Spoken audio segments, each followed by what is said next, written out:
Deus é maravilhoso.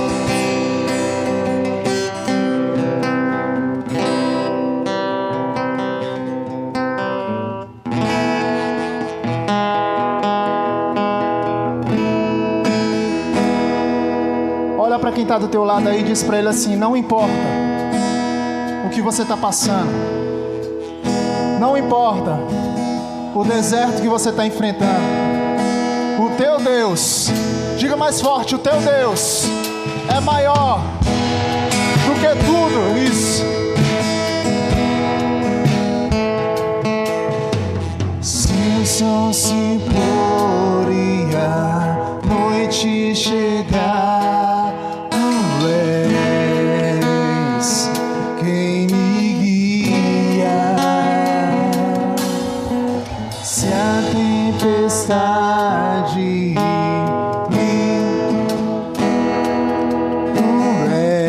Ele é e sempre será meu abrigo.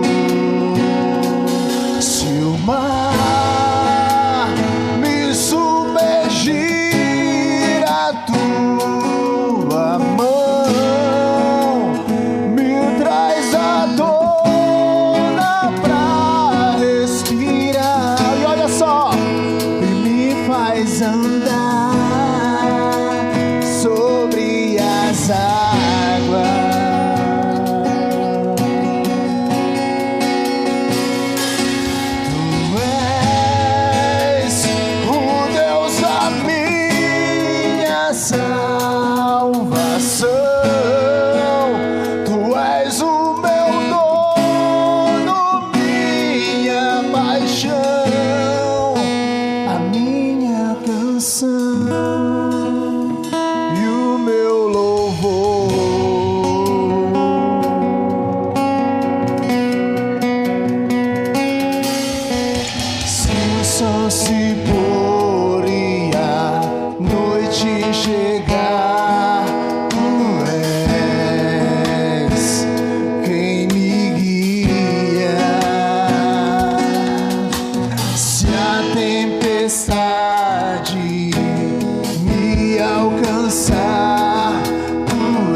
Você pode cantar isso para ele?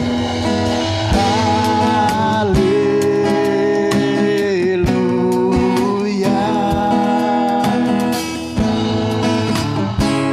Solta a tua voz e adora o teu Deus.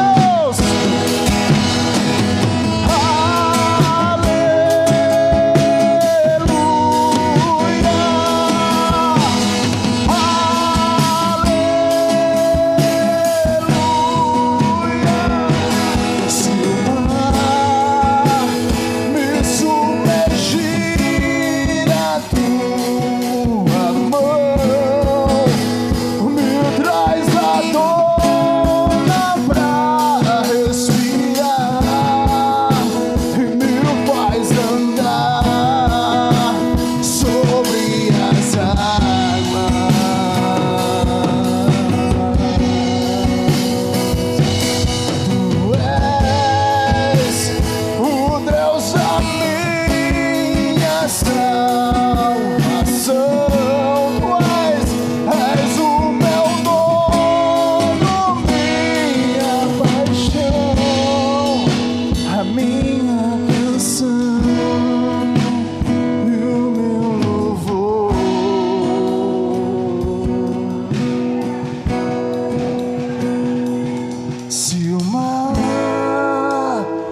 então canta pra Ele. Tu és o meu dono, minha. Tu és, Senhor, a minha canção. Tu és e sempre será o motivo da nossa canção, o nosso louvor, a razão do nosso viver. Ergue as suas duas mãos para o alto e aplaude, aplaude, glorifica o nome dEle.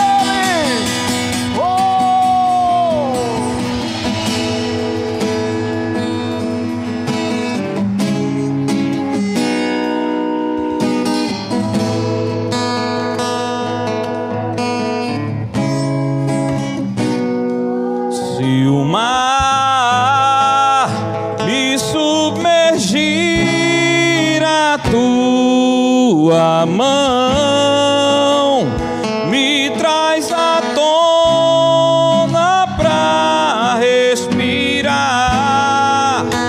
e me faz andar sobre as águas.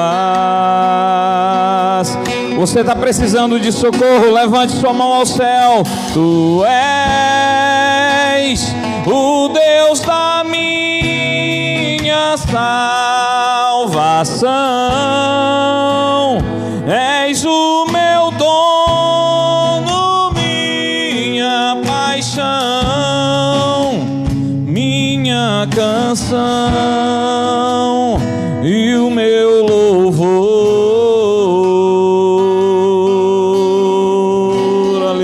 Jesus, diga aleluia para Ele.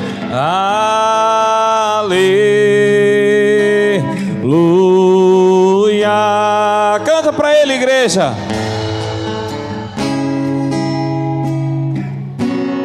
Aleluia.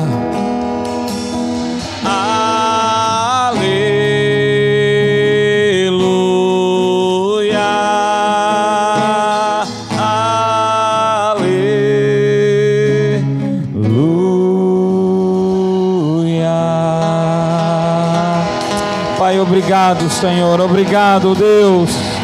Tu és o nosso Pai eterno, o nosso Pai amado, o nosso Pai celestial. Te louvamos e te bendizemos, Senhor, porque Tu é quem perdoa os nossos pecados. Tu és quem perdoa, porque só Tu tens o poder para isto, de nos redimir, de nos limpar, de nos lavar. Aleluia. Bendito seja o Seu nome em todo o tempo e para todo sempre. Aleluia. Fala conosco, Pai, pela Tua palavra, em nome do Senhor Jesus, para que possamos sair daqui melhores do que o que entramos e ainda mais parecidos com Jesus e dispostos a fazer a Tua vontade, no nome de Jesus. Amém. Graças a Deus. Paz seja convosco. Você pode aplaudir a Jesus bem bonito, com glória a Deus. Aleluia. Amém. Pode sentar no seu lugar. Lucas capítulo 18. Abra sua Bíblia. Evangelho do Doutor, capítulo 18, versículo 10. É uma parábola bem conhecida de Jesus. Uma história bem interessante. Quem achar, diga glória a Deus. Quem não achou ainda, diga Jesus vai voltar. A gente vai. Assim como estamos esperando a volta de Jesus, a gente espera se achar. Lucas 18. Eu estou meio torto porque minha mulher não está mais eu, minha menina não está mais eu. Estou meio choroso, pastor, hoje. Mas ela está voltando, foi buscar a Giovana, está em Crateús, deve estar online aí, né? Se tiver amor, ó, amo você. Giovana, amo você. Levi, amo você. Mãe, beijo para minha mãe, para meu pai, para você. Vamos lá? Lucas 18, diz assim, versículo 10. 2 homens subiram ao templo para orar, um fariseu e o outro publicano. O fariseu, estando em pé, presta atenção no texto, estando em pé, orava consigo desta maneira: ó Deus, graças te dou porque não sou como os demais homens, roubadores, injustos e adúlteros, nem ainda como este publicano. Jejuo 2 vezes na semana e dou os dízimos de tudo quanto possuo. O fariseu dizendo: o publicano, porém, estando em... Existe uma diferença de estar em pé, para mim, que estou em pé aqui, para o irmão Léo que está em pé lá atrás, existe alguma diferença? Um está em pé, o outro está em pé, então está todos os dois em pé, tudo certo, né? Publicando, porém, estando em pé, de longe, nem ainda, queria levantar os olhos ao céu, mas batia no peito, dizendo: ó Deus, tem misericórdia de mim, pecador. Amém? Só até aqui. Jesus disse num outro texto que a boca fala do que há em abundância aonde? No coração, né? Enquanto a boca fala dos enganos do coração, que o coração do homem é enganoso, e a Bíblia vai dizer isso, o corpo, o seu corpo, fala a verdade em essência. Enquanto a boca fala dos enganos do coração, do que está em abundância no coração, o corpo fala da verdade em essência. Quem nunca assistiu Chaves e viu ele dizendo assim: sim, não, né? E quando perguntaram para ele, ele dizia assim: não confie na minha boca, vai pelo que diz a minha cabeça. Existem vários canais no YouTube, entre eles Metaforando, e o outro é Minta Pra Mim, que é do Ricardo Ventura, muito conhecidos por sinal, é aqui do Brasil esses dois canais, que fala sobre essa linguagem corporal. Entenda o porquê da mensagem. Já foi feita até uma série que foi tirada da televisão aberta, que era na Record, que passava, Lie to Me. Foi tirada por causa do perigo que ela apresentava, porque estava ensinando como você detectar um mentiroso por conta da linguagem corporal. Porque o cabo falava e se entregava, porque o corpo entregava ele. Ele estava pronunciando uma mentira, mas o corpo entregava, né? A polícia faz esse tipo de treinamento também para pegar mentiroso, certo? Existem livros, estudos científicos sobre a linguagem do corpo. E se você não sabia, o corpo fala, tem livro escrito sobre isso, e é muito interessante estudar. O corpo fala, e fala a verdade muito mais do que a boca, tá? E o que é que isso tem a ver com nós? Nós somos igreja. Olhe para o seu irmão e diga para ele: você é igreja. Diga de novo: eu sou igreja. E como igreja, nós somos o corpo de... Quem é Cristo? O caminho a... O caminho, a verdade e a vida. Então o nosso compromisso como corpo tem que ser em mostrar a verdade. Dói às vezes falar a verdade? Dói, mas é necessário doer, porque é igual mertiolate, ardia, mas era uma vez só. Depois que sarava, quem aqui ouviu falar de alguém que morreu por causa do ardor do mertiolate? Ninguém. O máximo que o menino fazia depois de chorar e gritar era: só para aqui, mãe, não é? A verdade é como isso. Arde, arde, mas é para sarar, é para matar o que não presta, é para tirar de nós as arestas, para que eu e você possamos ser cada dia mais parecidos com Jesus, a verdade pura e verdadeira. E o corpo, irmão, ele fala para nós e fala para os outros.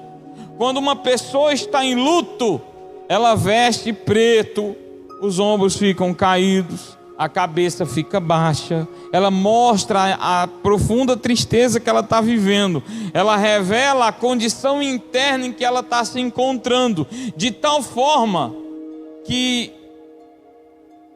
quem a conhece ou quem não a conhece percebe. Quem nunca brincou com alguém que se vestiu totalmente de preto e perguntou para ele, antes de perguntar se ele era o Zorro, perguntar se ele estava de luto?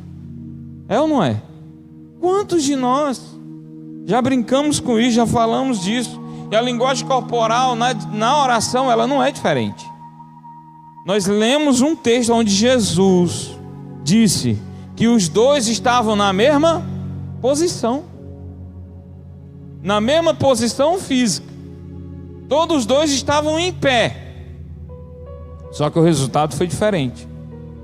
Nós podemos comunicar sem dizer nada.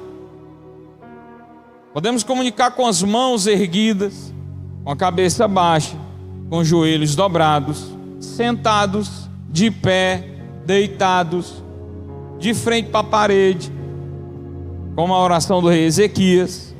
E a Bíblia fala assim sobre linguagem corporal de oração. Alguns textos que depois você pode conferir na sua Bíblia quando você chegar em casa, além do que a gente já leu, tem ainda Lamentações 3:29, que diz assim: põe a sua boca no pó, talvez ainda haja esperança.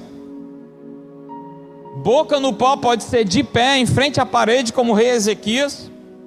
Pode ser deitado, como o rei Davi orou deitado. Pode ser ajoelhado e encurvado, com a boca no pó. Outro texto, Salmo 141:2: suba a minha oração perante a tua face como incenso, e as minhas mãos levantadas sejam como o sacrifício da tarde. Mãos erguidas, sacrifício da tarde, fala de rendição. Mãos estendidas para receber de Deus o perdão, o socorro. Nós acabamos de cantar uma música que certamente é baseada quando Jesus foi, se o mar me submergir, Pedro estava lá embaixo, a tua mão. E quando alguém está pedindo socorro, ela levanta a mão. Afogada, ela levanta a mão, ela estende a mão. Qualquer mendigo que você vai, ele vai te pedir uma ajuda, ele estende a mão para receber. Quando você vai pedir alguma coisa, você estende a mão em posição de receber. Amém, amados? As mãos de Moisés, olha só, Êxodo 17:12. Porém as mãos de Moisés eram pesadas, por isso tomaram uma pedra e a puseram debaixo dele para sentar-se sobre ela, e Arão e Hur sustentaram as suas mãos, um de um lado e o outro do outro, e assim ficaram as suas mãos firmes até que o sol se pôs.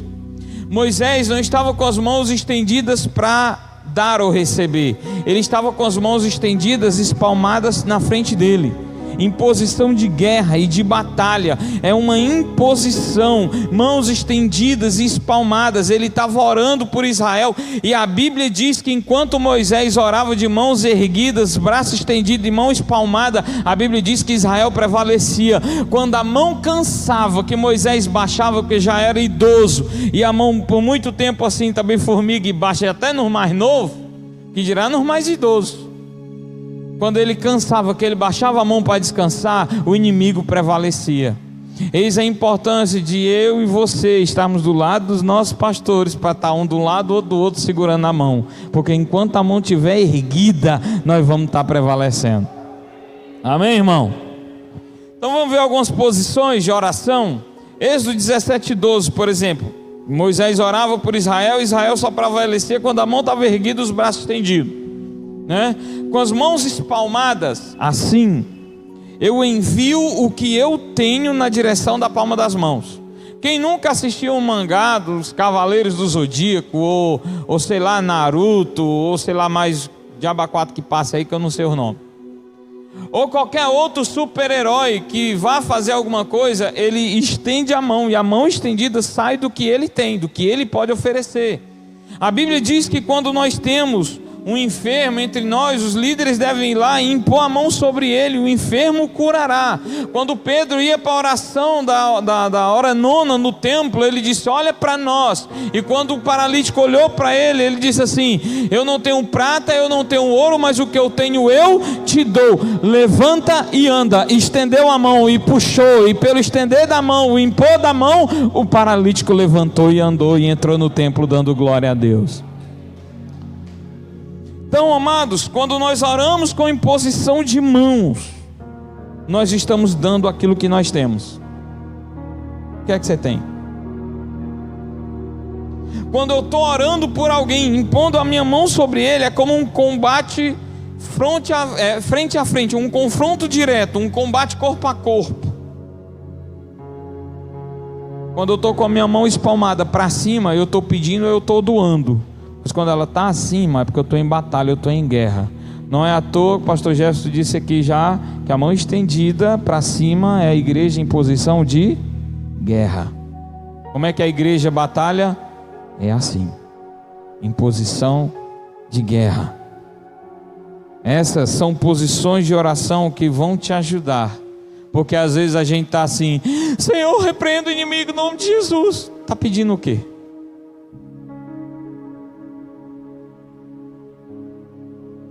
Estenda a mão. A autoridade está sobre você. O poder está sobre nós.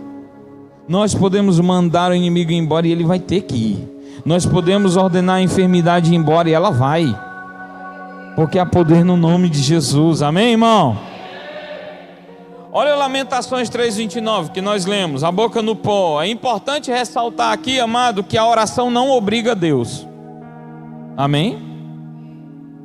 Antes que a palavra chegue na sua língua, Deus já conhece ela todinha.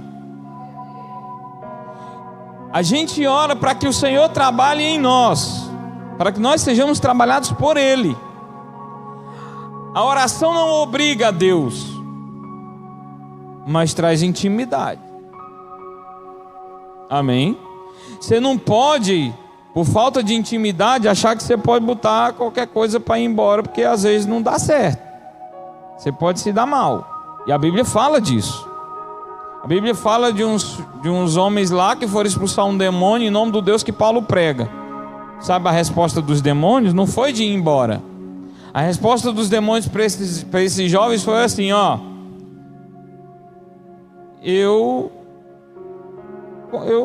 conheço Deus e bem sei quem é Paulo, mas quem é você para estar mandando ir embora? Quem que você pensa que é? E tome peia para 10 jumentas aqueles cabras tomaram sozinho. É sério, está na Bíblia, está lá em Atos. Leia lá. Você precisa ter intimidade, cultivar a sua oração na sua casa, no seu lugar secreto, está nos cultos de oração, está na igreja orando, como a gente disse da outra vez, espalhando oração pelo mundo, perfumando o mundo com oração. O céu precisa sentir seu cheiro, irmão. Qual é o pai que não gosta de sentir o cheiro do filho? Diz para mim. Às vezes o menino não está nem perto, a gente fica fungando, né? Não é assim? As vó ali tava falando com elas ali, perguntando se elas estavam com saudade da neta. Ora, não está, é? Olha, muita, né? Então olha só, Isaías 38, a oração do rei Ezequias. O profeta chegou, deu o veredito: arruma a tua casa que tu vai morrer, tu não vai viver. Beleza. A posição do rei dava a ele o direito de mandar prender e matar o profeta. Só que o rei escolheu virar o rosto para a parede, chorar e orar. E a Bíblia diz que Deus mandou o profeta voltar lá. Diz para ele que eu vi a oração dele. Eu ouvi a oração, eu vi as lágrimas. Diga a ele que eu estou acrescentando a ele mais 15 anos de vida. Amém, irmão? Por que Deus não falou da posição? É uma pergunta que você poderia fazer agora para esse texto, já que a gente está dentro do contexto da história da posição de oração. Por que Deus não disse para ele? Eu vi que a boca dele estava no pó. Mas Deus viu, sabe o que no rei Ezequias? Deus viu coerência. O corpo dele estava mostrando, e a palavra que saía da boca dele estava saindo a mais pura verdade. Ele estava orando de verdade por completo. Lembra, Senhor, do que eu fiz. Lembra, Senhor, eu te peço, do que eu já fiz. E como eu digo numa outra mensagem que eu já preguei aqui, até numa quarta-feira, se o milagre que você espera dependesse de uma decisão que você tomou lá atrás, esse milagre aconteceria agora? Isso é para a gente pensar. Mas olha só, a Bíblia diz que Davi orou e jejuou.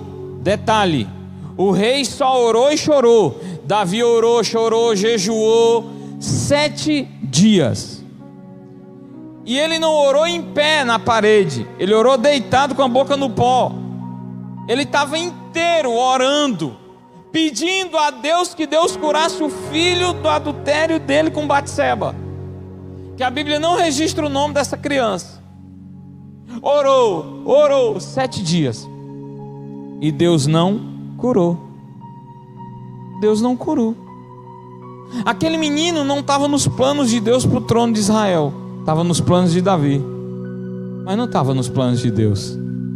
E Deus foi lá e deu um não bem redondo para Davi. Não, morreu o menino, pronto, acabou. Talvez o Davi ficou ali como muitos de nós ficamos orando, pedindo: Senhor, cura, Senhor, cura, Senhor, cura, Senhor, cura, cura, cura, cura, cura. E Deus fica ali segurando a vida por um fio, esperando até que alguém diga assim: Senhor, faça a sua vontade. E Deus, pum. E quando a notícia chegou até Davi, mesmo, olha só, orou e jejuou e chorou 7 dias, em verdade, ele estava em pranto, jogado no chão, orando. Ele esqueceu do reino, dos negócios, de tudo que ele podia fazer, esqueceu de comer, de dormir, de tomar banho, para ficar orando pelo filho dele, e a resposta foi o não. Posição de Davi, quando ele ouviu o burburinho que o menino tinha morrido, e ninguém tinha coragem de dizer para ele que a criança morreu, mas ele entendeu. Ele levantou, bateu a poeira, tomou um banho, se ungiu, comeu e foi para a igreja orar e adorar. E às vezes a gente se queixa com Deus por nãos bem menores que a gente não recebe. É sério isso, né? A posição da oração de Davi e do rei Ezequias era a mesma, a boca no pó. Para um houve esperança, para outro não. Talvez ainda haja. Outras posições de oração do fariseu e do publicano, eles estavam em pé, só que a posição da cabeça dos dois é perceptível diferente no texto.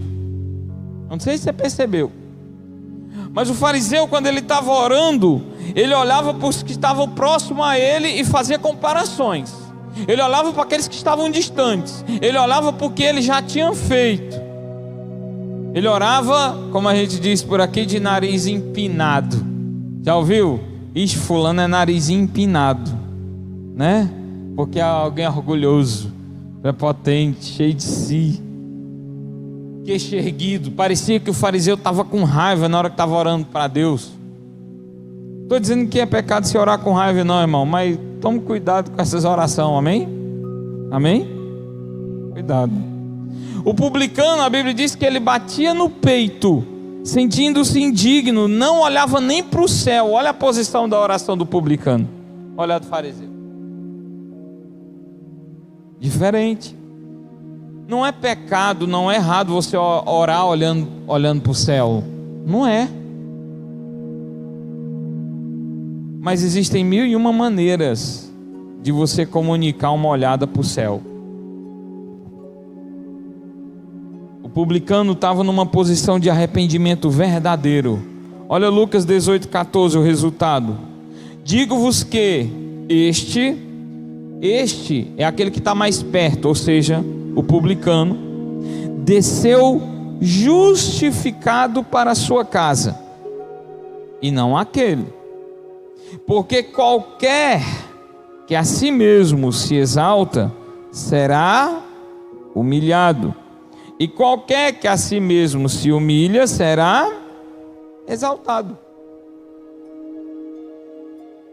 Olha o que Jesus disse. Como você vai chegar na sua casa quando sair daqui? Como que você vai descer para a sua casa quando sair daqui? Justificado?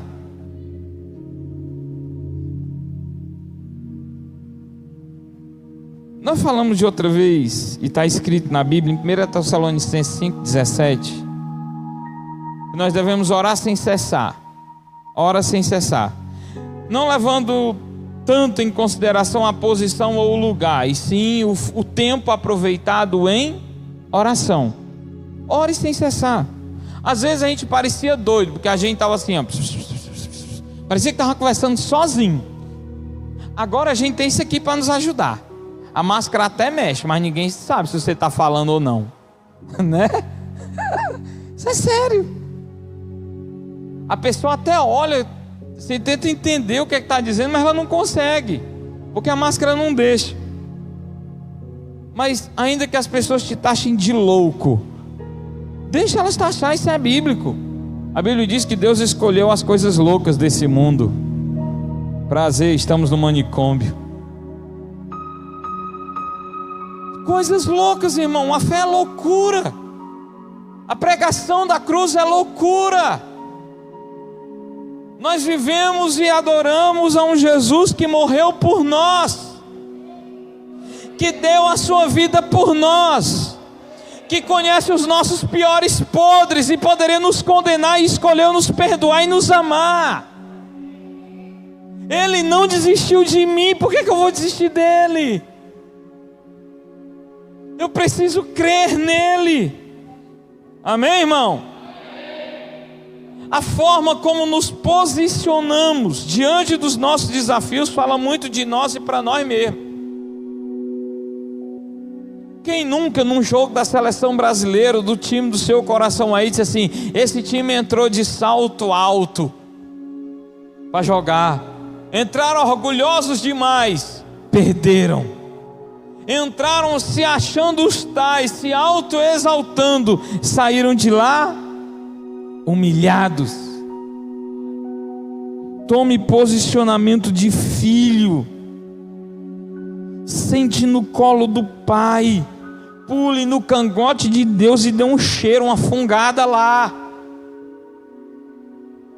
Sente junto com Deus, chore, fale mesmo que você esteja com raiva, fale: Senhor, eu estou aqui, mas eu estou com raiva. Eu estou com raiva de usar esse trem, eu não gosto. Estou aqui, Senhor. Qual é o filho que nunca chegou para o pai e disse assim: pai, eu estou com raiva? Obrigado, minha irmã, Deus te abençoe. Desculpa a minha raiva. Qual é o filho, qual é de nós que nunca chegou para o pai zangado, bruto, às vezes bater na porta em casa e o pai chega e diz: foi, que é isso aí? Eu estou com raiva. Para beber água, a lavar os pés. Essa foi nova, Darlene, ela lavar os pés. Não é? Eu me lembro, irmão, sabe como eu me converti? Eu tive um impacto com Deus, que eu vivia com tanta raiva que não cabia dentro de mim. E um dia eu quis explodir para cima de um. Minha mãe me sentou no sofá, eu com muita raiva, a mãe me sentou no sofá, botou uma Bíblia católica da capa branca, João Paulo II, estampado na segunda capa. Não sei se eu fiquei sentado lá pelo peso da Bíblia, pela obrigação da minha mãe, ou foi o Senhor que me segurou naquele sofá. Eu não sei o texto que eu li, pastor. Eu nem lembro. Não lembro. Estava embriagado de raiva. De raiva. Eu não bebia nessa época. Eu estava com muita ira. Eu me tremia de raiva. Mas eu peguei a Bíblia para ler. Eu não, a minha mãe me obrigou a ler. E a raiva foi passando.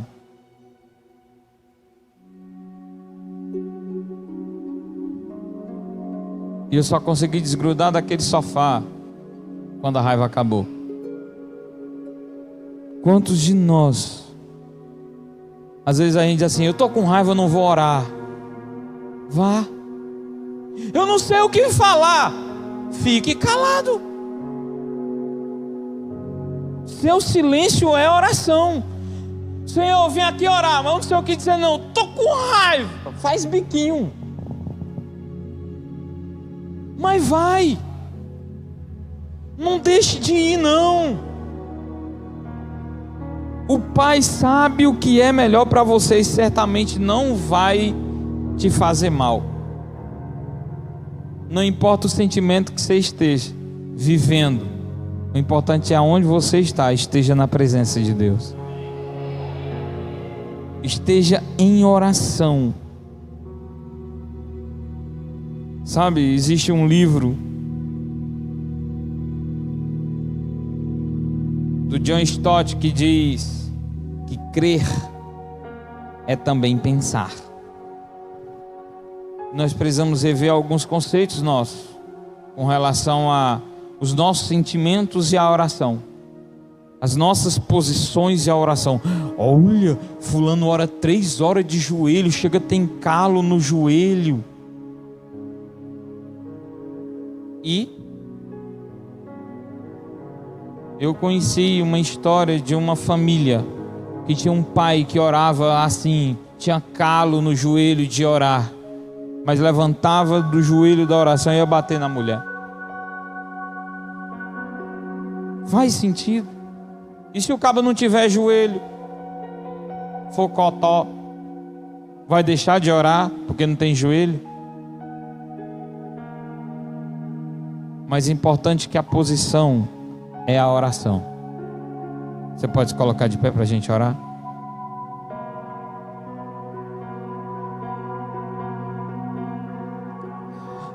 Ai, pastor, eu fiquei com vergonha de Deus, porque eu fui orar, eu estava tão cansado, dia de trabalho, e eu me deitei para orar, porque eu estava assim tão exausto, eu agarrei no sono. É pecado? É pecado dormir no colo do pai? Filho, filha, ei, é pecado dormir no colo do pai? Pecado é se afastar do pai. Pecado é ir para longe do pai. Pecado é abandonar o pai.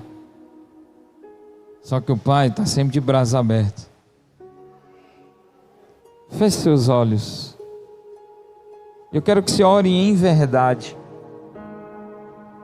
Você pode escolher a posição. Você quer botar a cara no pó? Pastor, não dá, estou com roupa nova, vou sair. Vai para a parede. Bota a boca na parede e ora. É boca no pó. Você quer ajoelhar? Ajoelha. Quer ficar em pé? Fica. Quer sentar? Quer deitar? Você está na casa do pai. Você só não pode ficar muito à vontade, né? Mas você está na casa do pai. Quer vir para o altar? Vem. Quer ficar no seu lugar? Fica. Só ora. Deixa o pai trabalhar em você. Senhor, em nome de Jesus, quero te agradecer, Pai, porque nos fizeste tricótomos. Somos corpo, alma e espírito. E sabemos, ó Pai amado, que todas essas coisas nos influenciam, todas essas coisas tratam conosco. E em nome de Jesus, ó Pai, eu quero te pedir que o Senhor, ó Pai, esteja tendo a liberdade necessária para nos tratar, para trabalhar em nós, para que possamos, ó Pai, estar todos os dias mais parecidos com Jesus, todo dia, mais parecido com Jesus, todo dia. Em nome do Cordeiro Santo de Deus, ó Pai, que o nosso corpo possa expressar a verdade das palavras que saem da nossa boca, que a nossa boca possa falar das verdades que o nosso corpo está dizendo para Ti e para o mundo, que haja coerência, ó Pai, na nossa oração e na nossa posição corporal, na nossa linguagem corporal, em nome de Jesus.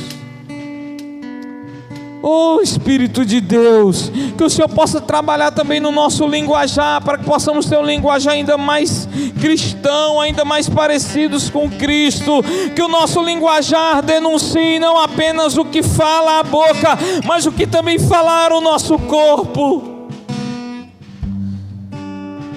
Oh Espírito de Deus, que os nossos medos sejam transformados em coragem para enfrentá-los.